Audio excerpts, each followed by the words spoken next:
آج by by سے بات نہیں کرتا، ہمارے رویے تلخ ہو گئے، دیکھنے میں ہم بہت خوبصورت لگتے ہیں لیکن ہمارا کردار اور ہمارا اخلاق اور ہمارے رویے اور ہماری زبان یہ زہر اگلتی ہے۔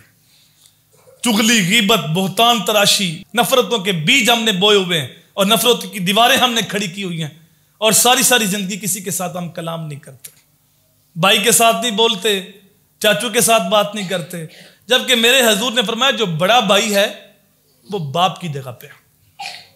کیا آج چھوٹا بھائی بڑے بھائی کو باپ کا درجہ دیتا ہے؟ یا بڑا بھائی چھوٹے بھائی کو بیٹے جیسی شفقتیں دیتا ہے؟ جو مستقبل، جو فیوچر پلاننگ اپنے چھوٹے بیٹے کے بارے رکھتا ہے اپنے بھائی کے بارے رکھتا ہے؟ اور اس کی شرح میں علماء نے کہا کہ اس طرح بڑا بھائی باپ کی جگہ، اس طرح بڑی بہن ماں کی جگہ پہ۔ رسول کریم صلی اللہ علیہ وآلہ وسلم کے پاس ایک صحابی اپنے بھائی کی شکایت لے کے آتا ہے، یہ زمانے کو میرے حضور نے بتایا بھائی کیا ہوتے ہیں۔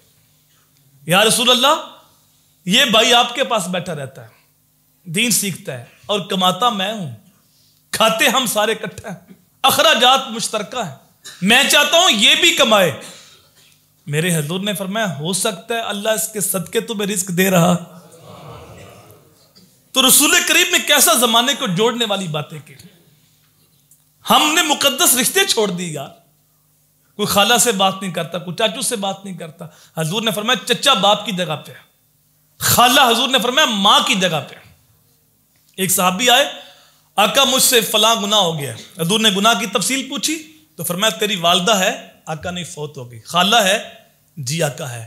فرمایا جاؤ اس کے ساتھ اس نے سلوک کر، اللہ تیرا گناہ معاف کر دے گا۔ یہ وہ رشتے ہیں صاحب جن کے ساتھ حسن سلوک کرنے سے رب گناہ معاف کرتا ہے، لیکن آج ہم نے یہ رشتے چھوڑ دیے اور نفرتوں تک کے بیج ہم نے بوئے۔ اللہ کی بارگاہ میں دعا ہے اللہ ہمیں حسن اخلاق کے ساتھ زندگی عطا فرمائے۔ رسول کریم صلی اللہ علیہ وآلہ وسلم نے فرمایا اللہ کی نظر میں وہ شخص پسندیدہ ہے جس کی عمر لمبی ہے اور اس کے اخلاق اچھے ہیں۔